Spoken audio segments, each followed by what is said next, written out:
சீரியல்களின் full எபிசோடுகளை Sun டிவியில் ஒளிபரப்பான உடனே எக்ஸ்க்ளூசிவாக சன் நெக்ஸ்டில் மட்டும் ஃப்ரீயா பாருங்கள்.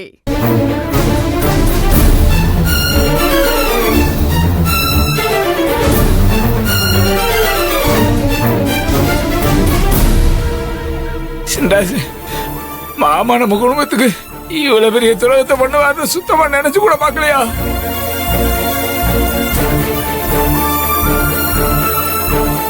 அந்த ஆளை ஆத்திரத்துல ரூம்ல போட்டு அடைச்சு வச்சுட்டியா? ஏப்பா சின்ராசு, நம்ம தங்கச்சி பாசமலருக்கு எதுவும் ஆயிருக்காதுல்ல? எதுவும் ஆகாதுல்லப்பா? அதான் ஒன்றும் ஆகாதியா. நம்பிக்கை துரோகம் பண்றவங்கள நல்லா இருக்காங்க. எல்லாருக்கும் நல்லது பண்ற குட்டி மக்கள் என்ன போகுது? இல்லப்பா, போன்ல தங்கச்சி கதை முடிச்சுட்டுன்னு 2 பேரும் பேசிக்கிட்டு இருந்தாயா. அந்த கொலைகார பையன் சொன்னத இந்த ஆளு கேட்டுக்கிட்டு இருந்தாயா. அப்படிலாம் ஒண்ணு தங்கச்சிக்கு ஆயிருக்காதுல்ல? அதெல்லாம் ஒண்ணும் நடக்காதுடா. அந்த ரவுடி பையனை தேடி தான் போயிட்டு இருக்கிறோம். குட்டிமாவோட திரும்பி வரோம். தைரியமா இருடா. முடியலையா என்னால? எப்படியா தங்கச்சியை தேடி கண்டுபிடிச்சியா? அத்தா துளசி, அத்தா அத்தா உனக்கு எதுவும் ஆயிடக்கூடாது. நம்ம குலசாமி உன்னை கட்டாயம் காப்பாத்திட்டு தாயே. அவங்கள்ட்ட சொல்லுங்க. அண்ணா நில்லுங்க. என்னம்மா விஷயம் தெரியுமா உங்களுக்கு? என்னங்க? அந்த பொண்ணு இருக்கால்ல, அவ துளசிய கொன்னுட்டாளா? ஐயோ, என்னங்க சொல்றீங்க? ஐயோ, துளசிக்கு என்னமா எப்படி ஆயிடுச்சு? ஊர் ஃபுல்லா போய் சொல்லுங்க. போங்க, எல்லார்கிட்டயும் சொல்லுங்க. வாங்க, வா வா வா போலாம். துளசி, என்ன இந்த நிலைமைக்கு விட்டு போக நான் கொஞ்சம் கூட எதிர்பார்க்கல. எல்லாம் இந்த கூட இருந்து குழி பறிக்குதுன்னு சொல்லுவாங்கல்ல, அதோட அர்த்தத்தெல்லாம் நான் இன்னைக்குதான் தெரிஞ்சுக்கிட்டேன். செத்துலாம் போல இருக்குது. மாப்பிள்ள மாப்பிள்ள, நீ கவலைப்படுறீங்க மாப்பிள்ள. குட்டிமா ஒன்றும் ஆகாது. குட்டிமா கண்டிப்பாக கண்டுபிடிச்சிடல மாப்பிள்ள. நீங்கள் வருத்தப்படாதீங்க.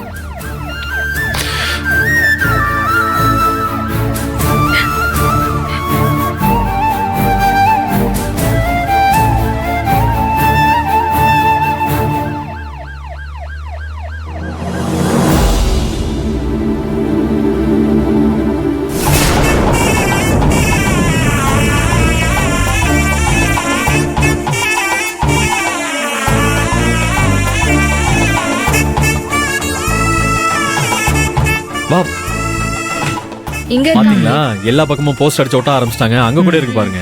அப்படியே எல்லா பக்கமும் ஒட்டட்டும். அதுவும் அங்க பாருங்களேன்.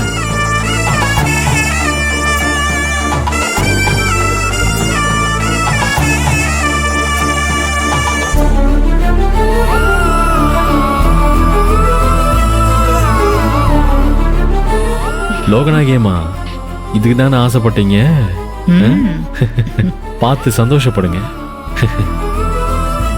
சரி வாங்க போவோம்.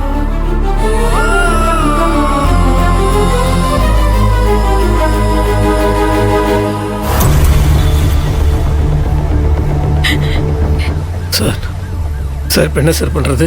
என்னத்தை பண்றது? நிச்சயமா ஹரியும் ஆளுங்களும் பொன்னி சொன்ன இடத்துல இருக்க மாட்டாங்க. பொன்னி நம்மகிட்ட தான் இருக்கா. இந்நேரம் பொன்னி எல்லா உண்மையும் சொல்லியிருப்பாங்கிறது அவனுக்கு புரிஞ்சிருக்கும். அதனால அடுத்த செகண்டே அங்கேருந்து கிளம்பியிருப்பானுங்க. Sir phone number sir, phone number வச்சு நம்ம கண்டுபிடிக்கலாம்ல சார்? அவன் நம்பர் இருக்கே சார். சின்ராசு, நீ நினைக்கிற மாதிரி அவன் சாதாரண கில்லர்லாம் இல்லை, ப்ரொஃபஷனல் கில்லர். எங்கே நம்ம மாட்டிப்போன்னு இந்நேரம் உஷாராகி எல்லா எவிடன்ஸும் சிம் கார்டெலாம் கழட்டி தூக்கி போட்டு இந்நேரம் போயிட்டே இருந்திருப்பான். சார் பரவாயில்ல சார், ஃபோன் பண்ணி பார்ப்போம் சார். உனக்காக பண்ணுறேன். பொன்னி ஃபோன்லேருந்தே பண்ணுறேன். அப்போ தான் ஒரு வேளை அடிச்சதுன்னா எடுப்பான்.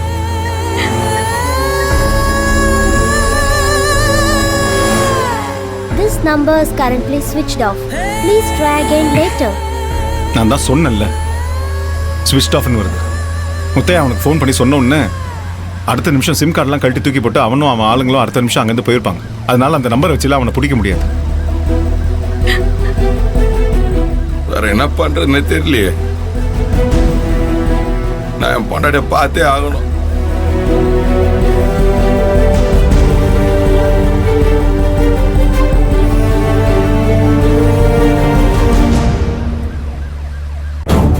துளசியோட கதையை முடிக்கிறதுக்கு அந்த கடவுள் ஒரு பக்கம் பொன்னிய வச்சு பிளான் போட்டிருக்கிறது தெரியாம நாம ஒரு பக்கம் பாம்பு அது இதுன்னு தேவையில்லாம கஷ்டப்பட்டு இருந்திருக்கோம் பாருங்க. ஆமா வெற்றி, நாம எதிர்பார்க்காதது நடந்து போச்சு.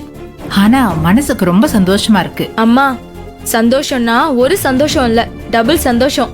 ம், துளசி செத்தது ஒரு சந்தோஷம்னா துளசிய பொன்னி கொன்னது டபுள் சந்தோஷம். ஆமா நந்தினி, நீ சொன்னதான் சரி. ம். பொன்னி உள்ள போறா. துளசியை தேடி போயிருக்கிறவங்க அவ பணத்தோட தான் திரும்பி வருவாங்க. துளசி, சின்ராசு, ராஜபாண்டி ஆடின ஆட்டத்துக்கெல்லாம் சரியா ஆப்பு இறங்கிருச்சு. ம், சின்ராசுக்கும் ராஜபாண்டிக்கும் கெட்ட நேரம் ஆரம்பமாயிருச்சு. இத பயன்படுத்தி நம்மளோட டபுள் சந்தோஷத்தை ட்ரிபிள் சந்தோஷமா மாத்திக்கலாம். எப்படி வெற்றி? துளசிய பொன்னி கடத்தி கொண்டு போய் கொன்னதுனால ராஜபாண்டி இப்ப பொன்னி மேல கொலை வெறியில இருப்பான். இப்ப நம்ம உள்ள பூந்து இத வச்சே ராஜபாண்டிக்கும் சின்ராசுக்கும் நடுவுல பிரச்சனை பண்ணி விடணும். இனிமே ஜென்மத்துக்கும் 2 பேரும் ஒண்ணு சேராத மாதிரி அடிச்சுக்கிட்டு சாக விட்டுறணும். ஊருக்குள்ள மரியாதையான குடும்பம், மாமன் மச்சான் ஒத்துமை அப்படின்னு பெருசா பில்டப்ப கொடுத்துட்டு தெனாவட்டா சுத்திக்கிட்டு இருந்தானுங்கல்ல, இதே ஊர் ஜனங்க முன்னாடி 2 பேரும் சண்டை போட்டு கேவலப்பட்டு நிக்கணும். அதெல்லாம் நம்ம பார்த்து சந்தோஷப்படணும். இதுதாங்க ட்ரிபிள் சந்தோஷம். இதுல எனக்கு மட்டும் இல்லாம உங்க 2 பேருக்கும் ஒரு ஸ்பெஷல் சந்தோஷம் அதிகமாவே கிடைக்க போகுது. என்ன வெற்றி சொல்ற? ஆமா லோகநாயகியம்மா, நீங்களும் உங்க பொண்ணு நினைச்சது நடக்க போகுது. ஒரே கல்லுல 2 மாங்க அடிப்பாங்கன்னு கேள்விப்பட்டிருக்கீங்கல்ல, ஆனா நம்ம அடிக்காத கல்லுக்கு 4 மாங்க விட போகுது. என்ன வெற்றி, என்னென்னமோ சொல்லிட்டு இருக்கீங்க?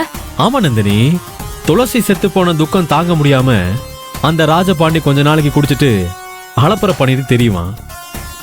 அதுக்கப்புறமா அவன் ஆசைப்படலைனாலும் சங்கர பாண்டி அவனுக்கு இன்னொரு கல்யாணத்தை பண்ணி வைக்க பாப்பான். அப்ப நீ என்ன பண்றேன்னா, ராஜபாண்டிய பார்த்து பக்குவமா பேசி அவன் மனச மாத்தி உன்னை கல்யாணம் பண்ணிக்க சம்மதிக்க வச்சிரு.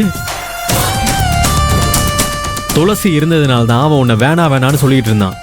இப்ப துளசி போனதுக்கு அப்புறம் அவன் உன்னை வேணான்னு சொல்லவே மாட்டான். கண்டிப்பா உன்னை ஏத்துப்பான். ஆமா, எனக்கும் அப்படிதான் தோணுது. நந்தினிக்கும் ராஜபாண்டிக்கும் குடி சீக்கிரத்துல கல்யாணம் நடக்கதான் போகுது. இல்லம்மா, நீங்க 2 பேரும் ராஜபாண்டிய பத்தி சரியா தெரியாம பேசிட்டு இருக்கீங்க. ராஜபாண்டி துளசி மேல கோவமா இருக்கப்பவே என்னை ஏத்துக்கல. இப்ப அவ செத்து போனதுக்கு அப்புறம் அந்த ராஜபாண்டி அவளை நினைச்சு கவலையில இருப்பான். அதனால கண்டிப்பா அவன் என்ன கல்யாணம் பண்ணிக்க ஒத்துக்க மாட்டான். அதனால இப்ப என் நோக்கம் பூரா ராஜபாண்டியையும் அவன் குடும்பத்தையும் அழிக்கிறது தான்.